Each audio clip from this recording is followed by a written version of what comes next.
ಎಲ್ರಿಗೂ ನಮಸ್ಕಾರ. ನಾವಿವತ್ತು ನೋಡಿ ಟೈಮ್ ಎಷ್ಟಾಗಿದೆ, 4 ಗಂಟೆ. ಬೆಳಗ್ಗೆ ಎಲ್ಲಿಗೆ ಹೋಗ್ತಾ ಇದ್ದೀವಿ ಅಂತ ಅವ್ರಿಗೇನು ಗೊತ್ತಿಲ್ಲ ಎಲ್ಲಿಗೆ ಹೋಗ್ತಾ ಇದೀವಿ ಅಂತ. ನೆನ್ನೆ ಬಿರಿಯಾನಿ ತಂದು ಕೊಟ್ಟಿದ್ದೆ ಅಲ್ವಾ, ಆ ಜಾಗಕ್ಕೆ ಸರ್ಪ್ರೈಸಾಗಿ ಕರ್ಕೊಂಡು ಆ ಜಾಗಕ್ಕೆ ಹೋಗ್ತಾ ಇದೀವಿ. ನಾನು ಆ್ಯಕ್ಚುಲಿ ಅವ್ರು ಹೇಳಿದ್ದು ನೋಡಿ ಆ ಟೇಸ್ಟ್ ತುಂಬ ಚೆನ್ನಾಗಿತ್ತು. ನಾವು ಬೆಳಗ್ಗೆನೇ ಹೋಗೋಣ ಅಂತ ಹೇಳಿದೆ, ಮಿಡ್ ನೈಟೆ. ಆಮೇಲೆ ಯಾಕೋ ಲೇಟ್ ಆಯಿತು, ಇದೇ ಲೇಟು ನಮಗೀಗ 4 ಗಂಟೆಲಿ ಲೇಟ್ ಆಗಿಬಿಟ್ಟಿದೆ. ಬನ್ನಿ ನೋಡೋಣ ಅಲ್ಲೆಲ್ಲ ಹೇಗಿರುತ್ತೆ ಏನು ಎತ್ತ ಅಂತ. ನಮ್ಮ ಮನೆಯವ್ರಿಗೆ ಇವ್ರ ಲೈಫಲ್ಲೇ ಇದೊಂದು ಮೊದಲನೇ ಅನುಭವ. ಇಷ್ಟೊತ್ತಿನಲ್ಲಿ ಬೆಳಗ್ಗೆ ಎದ್ದು ಬಿರಿಯಾನಿ ತಿನ್ನಕ್ಕೆ ಎಲ್ಲರೂ ಹೇಳೋದು ಕೇಳಿದ್ದೆ, ಬೆಳಗ್ಗೆ ನಾವು ಬಿರಿಯಾನಿ ತಿನ್ನಕ್ಕೆ ಹೋಗ್ತೀವಿ ಇಷ್ಟು ಅಂತ. ಬಟ್ ನಾನು ಅಂದ್ಕೊಳ್ತಿದ್ದೆ ಬೆಳಗ್ಗೆನೇ ಹೋಗ್ತಾರಲ್ಲ ಅಂತ. ಅದು ಇವಾಗ ನಂಗೆ ಗೊತ್ತಾಗ್ತಾಯಿದೆ, ಒಳ್ಳೆ ಮಜಾ ಸಿಗ್ತಿದೆ. ಅಲ್ಲ, ಇನ್ನೊಂದು ಪ್ರತಿದಿನ ನೋಡಿ ಬೆಳಗ್ಗೆ ಒಂದು ದಿನಕ್ಕೆ ಎದ್ದು ನಾವು ಹೋಗೋದಕ್ಕೆ ಸಖತ್ ಸ್ಟ್ರಗಲ್ ಆಗ್ತಾಯಿದೆ. ಕಸ್ಟಮರ್ಸ್ಗೆ ಅಂತ ಪ್ರತಿದಿನ ಅವರು ಎದ್ದು ಹಿಂಗೆ ಮಾಡ್ತಾರಲ್ಲ, ಅದು 1 ಗಂಟೆಲಿ ರೆಡಿ ಮಾಡೋಕೆ ಕೂತ್ಕೊಳ್ಳೋದವರು. ಇನ್ನು ಹೆಂಗೆ ಮಾಡ್ಬೋದು ಅವರು? ಮಗಳು ಹೆಂಗಿದ್ರು ಮನೇಲಿ ಮಗಳು ಎದ್ದಿದ್ರು ಹೋಗೋಕೆ ಆಗ್ತಿರ್ಲಿಲ್ಲ. ಹಿಂಗೆ ಲೈಫಲ್ಲಿ ಇದೊಂದು ಫಸ್ಟ್ ಅನುಭವ ಪೂಜಾ ಕೆ ರಾಜ್ಗೆ. ಹಾಗಾಗಿ ಇದೊಂದು ಅವಕಾಶ ಇರೋದ್ರಿಂದ ನಾವು ಇವತ್ತು ಕರ್ಕೊಂಡು ಹೋಗ್ತೀವಿ. ಸರಿ ಹಿಡ್ಕ ಬೆಳಿಗ್ಗೆ 4 ಗಂಟೆ ಆಗಿದೆ. ಅನುಭವ ಆ ಫೀಲಿಂಗ್ ತಗೊಬೇಕು ನಾವು. ಯಾಕಂದರೆ ನಾವು ಒಂದು ಬರೀ ತಿನ್ನಕ್ಕೆ ಹೋಗೋಕ್ಕೆ ಇಷ್ಟು ಕಷ್ಟ ಆದಮೇಲೆ ಪ್ರತಿದಿನ ಕಸ್ಟಮರ್ಸ್ ಮಾಡಿ ಆಗ್ತಾರಲ್ಲ ಅವರು, ಇನ್ನೂ ನಮ್ಗಿಂತನೂ ಬೇಗ ಇದ್ದು ಅವ್ರ ಸ್ಟ್ರಗಲ್ಲಿಂದ ಎಷ್ಟಿರ್ಬೋದು ನಮಗೆ. ಬನ್ನಿ ಅದನ್ನು ಅಲ್ಲೇ ನೋಡೋಣ ನಾವು. ಓಕೆ, ಏನೋ ಕೆಲಸ ನಡೀತಿದೆ ನೋಡು. ಪಾಪ ರಾತ್ರಿ ಎಲ್ಲ ರಾತ್ರಿ ಎಲ್ಲ ಕೆಲಸ ಮಾಡ್ತಾರೆ. ಬಟ್ ನಂಗೆ ನಿಜವಾಗ್ಲೂ ಗೊತ್ತಿಲ್ಲ ನಾವು ಎಲ್ಲಿ ಹೋಗ್ತಾ ಅಲ್ಲ ಯಾವ್ದು ಇದಕ್ಕೆ ಹೋಗ್ತೀವಿ ಅಂತ. ಬಟ್ ತುಂಬ ಫೇಮಸ್ ಅಂತ ಬಿರಿಯಾನಿ, ಹಾಗಾಗಿ ಅಲ್ಲಿ ಹೋಗ್ತಾ ಇದ್ದೀವಿ. ಎಲ್ಲಿ ಏನು ಅಂತ ಗೊತ್ತಿಲ್ಲ, ನೋಡೋಣ. ನಾವು ಕೋಲಾರಕ್ಕೆ ಹೋಗ್ತೀವಲ್ಲ, ಕೋಲಾರಕ್ಕೆ ಹೋಗೋ road Hoskote highway toll gate ಇದು. ಪಾಪ ಬೆಳಗ್ಗೆನೆ ಬಂದು ನೋಡಿ ಮಲ್ಲಿಗೆ ಹೂ ಮಾರ್ತಾ ಇದ್ದಾರೆ. ಕಾರಲ್ಲಿ ಬಂದಿರೋದ್ರಿಂದ ಇಲ್ಲೇ ಟೋಲ್ ಗೇಟ್ ದಾಟಿದ ತಕ್ಷಣ ಲೆಫ್ಟಲ್ಲೇ ಬರುತ್ತೆ. ಹಾಗಾಗಿ ಟೋಲ್ ಕಟ್ಟಬೇಕಾಗತ್ತೆ. ಬೈಕಲ್ಲಿ ಬಂದವ್ರಿಗೆ ನಾ ಟೋಲ್ ವ್ಯವಸ್ಥೆ ಏನಿಗೆ ಇದಿರಲ್ಲ ನೋಡಿ. ಬೈಕರ್ಸ್ಗಳ ಹೋಗ್ತಲ್ಲ ಎಷ್ಟು ಜನ ಬೆಳಗ್ಗೆನೆ ಹಿಂಗೆ ಬಿರಿಯಾನಿ ತಿನ್ನಕ್ಕೆ ಅಂತಾನೆ ಬರೋದು ಎಲ್ಲರೂ. ನಂಗೆ ಆ್ಯಕ್ಚುಲಿ ನಿಜವಾಗ್ಲೂ ತುಂಬ ಭಯ ಆಗ್ತಾ ಇದೆ. ಫಸ್ಟ್ ಟೈಮ್ ಬಂದಿರೋದು ಬೆಳಗ್ಗೆ. ಮತ್ತೆ ವಿಡಿಯೋ ಮಾಡೋಕ್ಕೆ ಅಂತ ಹೋಗ್ತಿರೋದ್ರಿಂದ ಅಲ್ಲಿ ತುಂಬ ಜನ ಇರ್ತಾರೆ. ಎಷ್ಟು ಜನ ಬಂದಿದ್ದಾರೆ. ನಾನು ನಿಜವಾಗ್ಲೂ ಮಾಡಲ್ಲ ಪ್ಲೀಸ್, ನಾನು ನಿಜವಾಗ್ಲೂ ಮಾಡಲ್ಲ. ಆಲ್ರೆಡಿ ನಾವಿವಾಗ ಅಕ್ಷಯ್ ದಮ್ ಬಿರಿಯಾನಿ ಹತ್ರ ಬಂದಿದ್ದೀವಿ. ಇದೇ ನನಗೆ ಸರ್ಪ್ರೈಸ್. ಜಗ್ಗೇಶ್ ಸರ್ ಅವರು ಫಸ್ಟ್ ಇಲ್ಲಿಗೆ ಬಂದು ಹೋಗಿದ್ರು, ನಾನು ಅವಾಗಲೇ ನೋಡಿದ್ದೆ. ಬಟ್ ಅದೇ ಹೋಟೆಲ್ಗೆ ನಾನು ಬರ್ತೀನಿ ಅಂತ ಗೊತ್ತಿರಲಿಲ್ಲ. ಇದೇ ಫಸ್ಟ್ ಬರ್ತಾ ಇರೋದು. ತುಂಬ ಖುಷಿ ಆಗ್ತಾ ಇದೆ, ಅಷ್ಟೇ ಭಯ ಕೂಡ ಆಗ್ತಾ ಇದೆ ನನಗೆ. ನಾನು ಮಾಡೋದೇ ಇಲ್ಲ. ನಮ್ಮನೆಯವರು ಏನು ಹಂಚ್ಕೊಂತಾರೆ, ಇವ್ರನ್ನೆಲ್ಲ ಎಳ್ಕೊಂಬಂದು ಮಾಡೋದ್ರೊಳಗೆ ವೀಡಿಯೋ ನೋಡಿ. ಇಲ್ಲಿ ಬೆಳಗ್ಗೆ ಎಲ್ಲರಿಗೂ ಫೈರ್ ಕ್ಯಾಂಪ್ ಹಾಕೊಟ್ಬಿಟ್ಟಿದ್ದಾರೆ. ಎಷ್ಟು ಜನ ಬಂದಿದ್ದಾರೆ ನೋಡಿ.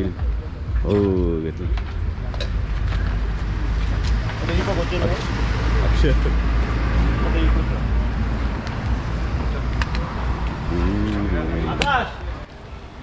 ಆಹಾ ನೋಡಿ, ಬಿಸಿ ಬಿಸಿ ಧಮ್ ಬಿರಿಯಾನಿ ರೆಡಿಯಾಗಿದೆ ಇಷ್ಟು ಬೇಗ. ಇವತ್ತು ನಾನೇ ಫಸ್ಟು ಹೋಗಿರೋದು ಹೋಟ್ಲಿಗೆ ಅಂದ್ಕೊಂಡಿದ್ದೆ, ಆದರೆ ನನಗಿಂತ ಫಸ್ಟೇ ತುಂಬ ಜನ ಬಂದುಬಿಟ್ಟಿದ್ದಾರೆ. ನಂಗೆ ನೋಡಮ್ಮ ಹೆಂಗೆ ಬರ್ತಾರೆ ಜನ ಬೆಳಗ್ಗೆ. ಎಷ್ಟು ಜನ ಇದ್ದಾರೆ 4 ಗಂಟೆಗೆ. ಹಾಂ, ನೆನ್ನೆ ತಂದ್ಕೊಟ್ಟಿದ್ದಾರೆ ಇಲ್ಲಿಂದನೇ. ನೋಡಿ ಎಷ್ಟು ಕ್ರೇಜ್ ಜನರಿಗೆ.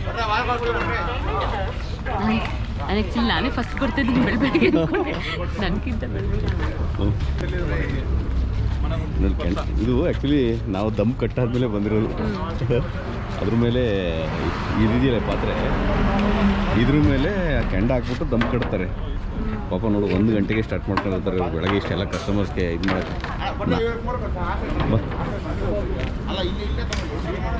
ನೋಡಿ ಬೆಳಗ್ಗೆ ಆದ್ರೂ ಎಷ್ಟು ಜನ ಬಂದಿದ್ದಾರೆ. ಗರ್ಲ್ಸ್ ಇದ್ದಾರೆ, ಬಾಯ್ಸ್ ತುಂಬ ಜನ ಇದ್ದಾರೆ.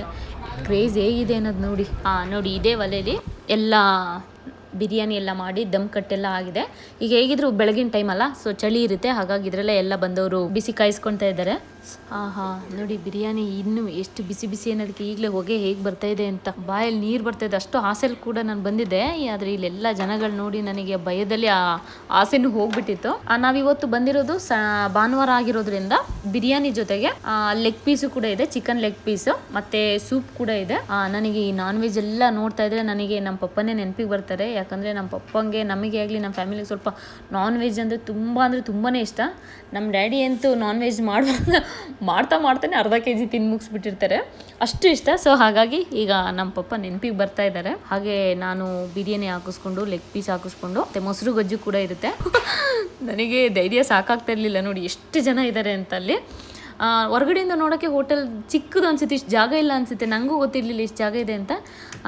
ಇಲ್ಲಿಗೆ ಬಂದಮೇಲೆ ಗೊತ್ತಾಗಿದ್ದು ಒಳಗೂ ಕೂಡ ಇಷ್ಟು ಜಾಗ ಇದೆ ಅಂತ. ನೋಡಿ ಒಳಗೆ ಇಷ್ಟು ಜನ ಕೂತಿದ್ದಾರೆ. ಆಹಾ, ಬಿರಿಯಾನಿ ಮಾತ್ರ ಪಾರ್ಸಲ್ ನೆನ್ನೆ ಕಳಿಸಿರೋದಕ್ಕಿಂತ ಇಲ್ಲಿ ಬಿಸಿ ಬಿಸಿ ಆಗಿ ಫ್ರೆಶ್ ಆಗಿ ಮಾಡಿರೋಂಥ ಬಿಸಿ ಬಿಸಿ ಬಿರಿಯಾನಿ ಮಾತ್ರ ಸಕ್ಕತ್ತಾಗಿತ್ತು. ಮಾತ್ರ ತುಂಬ ಅಂದರೆ ತುಂಬ ಚೆನ್ನಾಗಿತ್ತು. ಸೂಪ್ ಕೂಡ ಆ ಚಳಿಗೆ ಅವೆಲ್ಲ ಸಖತ್ತಾಗಿತ್ತು. ನಮ್ಮ ಮನೆಯವ್ರು ಮಾತಾಡು ಅಂತಿದ್ದಾರೆ ಅಲ್ಲಿ ಲೈವಾಗಿ.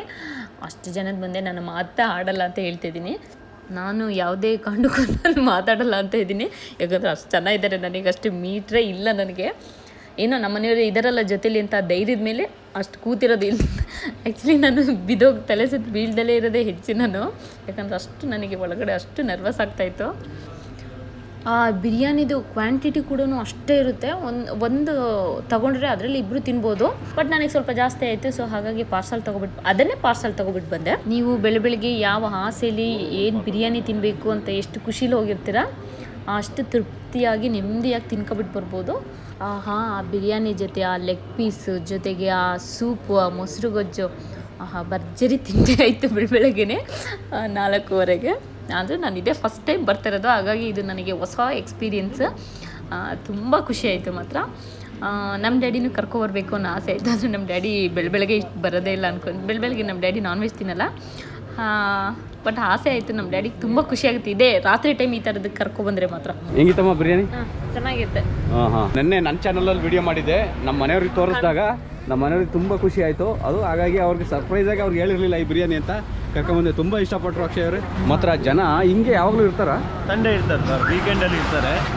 ಆಮೇಲೆ ಶನಿವಾರನೂ ಬರ್ತಾರೆ. ಶನಿವಾರ ಭಾನುವಾರ ಬರ್ತಾರೆ. ಖುಷಿಗೆ ನೋಡಿ ಜನಗಳದ್ದು ಕ್ರೇಜ್ ನೋಡೋದಲ್ಲ ಬೆಳಗ್ಗೆ ಎಷ್ಟು ಯಾವ ಥರ ಬಂದು. ನಾನು ಬೆಳಗ್ಗೆ ಇಷ್ಟು ಜನ ಬಂದಿರ್ತಾರೆ ಅಂತ ಅನ್ಕೊಂಡಿರಲಿಲ್ಲ, ನಾನೇ ಫಸ್ಟ್ ಅಂತ ಅನ್ಕೊಂಡೇ ಬಂದಿದ್ದು.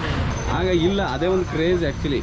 ಒಂದು ನೋಡಿ ಎಷ್ಟು ಹೆಣ್ಮಕ್ಳೇ ಎಷ್ಟು ಜನ ಬಂದಿದ್ದಾರೆ ಅಂದರೆ, ಯಾವಾಗಲೂ ಬೈಕರ್ಸ್ಗಳು ಅವರು ಇವರು ಹೆಣ್ಮಕ್ಳು ಎಲ್ಲ ಬರ್ತಾರೆ. ಇನ್ನೊಂದು ಏನು ಗೊತ್ತಾಯ್ತಾ, ಬಿರಿಯಾನಿ ಬಂದ್ಬಿಟ್ಟು ಮಾಡಿ ತಿಂದಾಗ ಒಂದು ಟೇಸ್ಟ್ ಇರುತ್ತೆ. ಒಂದೊಂದು ಅವರ್ ಚೇಂಜ್ ಆಗ್ಬಿಡುತ್ತೆ. ಹೌದು ಅಲ್ಲಕ್ಕ, ಬಿರಿಯಾನಿ ಬೆಳಿಗ್ಗೆ ಪಾರ್ಸಲ್ ಬೇರೆ ಅಲ್ಲ, ನೆನ್ನೆ ಪಾರ್ಸಲ್ ಕಳಿಸಿದ್ರು. ಆ ಟೇಸ್ಟ್ಗಿಂತ ಅದೇ ಚೆನ್ನಾಗಿತ್ತು. ಆ ಟೇಸ್ಟ್ಗಿಂತ ಇಲ್ಲಿ ಬಂದು ಬಿಸಿ ಬಿಸಿ ಸಖತ್ತಾಗಿದೆ. ಬಿರಿಯಾನಿ ಐಟಮಲ್ಲಿ ಹೆಂಗೆ ಅಂದರೆ, ನನ್ನ ಇಷ್ಟು ವರ್ಷ 15 ವರ್ಷ ಎಕ್ಸ್ಪೀರಿಯನ್ಸಲ್ಲಿ ಮಾಡಿ ಒಂದೊಂದು ಅವರ್ ಬಿರಿಯಾನಿ ಟೇಸ್ಟ್ ಚೇಂಜ್ ಆಗುತ್ತೆ. ಹೌದೌದು. ಬಿಸಿಯಲ್ಲಿ ಒಂದು ಟೇಸ್ಟ್ ಇರುತ್ತೆ, ಆರ್ದಾಗ ಒಂದು ಟೇಸ್ಟ್, ಆಮೇಲೆ ಫುಲ್ ಆರ್ದಾಗ ಒಂದು ಟೇಸ್ಟ್. ಮಲ್ಗೋದು ಮಾತ್ರ 12 ಗಂಟೆಗೆ. ಅಯ್ಯೋ, ನಿದ್ರೆ ಇಲ್ಲ ನೋಡಿ. ನಾವು ಇವತ್ತು ನಿಜವಾಗ್ಲೂ ಹೇಳ್ಬೇಕು ಅಂದ್ರೆ ಬೆಳಗ್ಗೆ ಎದ್ದು ಬರೋದು ಎಷ್ಟು ಕಷ್ಟ ಇತ್ತು ನಮಗೆ ಅಂದ್ರೆ, ಇವತ್ತು ಮೈ ಎಬ್ಬರ್ಸಲ್ಲ ನಮ್ಮನ್ನ ಎದುರಿಸ್ಕೊಂಡು ಬಿಡು, ಮೈ ಕೊಡೋದು ಬರ್ಬೇಕಲ್ಲ. ಇವರು ಕೊನೆಗೂ ನಾಳೆ ಹೋಗೋಣ ರೀ ಅಂತ ಇಷ್ಟ ಬರೋದು. ಆದ್ರೆ ಇವರು ನಾಳೆ ಹೋಗೋಣ ಅಂತ ಒಂದು ಮನ್ಸು ಚೇಂಜ್ ಮಾಡ್ತಿದ್ರು. ನಾನು ಹೇಳೋದು ಕಸ್ಟಮರ್ಸ್ಗೆ ಅಂತ ಇವರು ಪ್ರತಿದಿನ 1 ಗಂಟೆ ರಾತ್ರಿ ಎದ್ದು ಬಂದು ಅಡುಗೆ ಮಾಡ್ತಾರೆ. ನೀವು ನಿಮ್ಮ ಕೈಯಾರೆ ಅಂತಾನೆ ಮಾಡೋದು. ಮಾಡ್ತಾರಾ? ಟೇಸ್ಟ್ ಇರುತ್ತಾ? ಮಾತ್ರ ತುಂಬಾ ಹಾರ್ಡ್ ಜಾಬು, ಕಷ್ಟಪಡ್ತೀರಾ ತುಂಬಾ.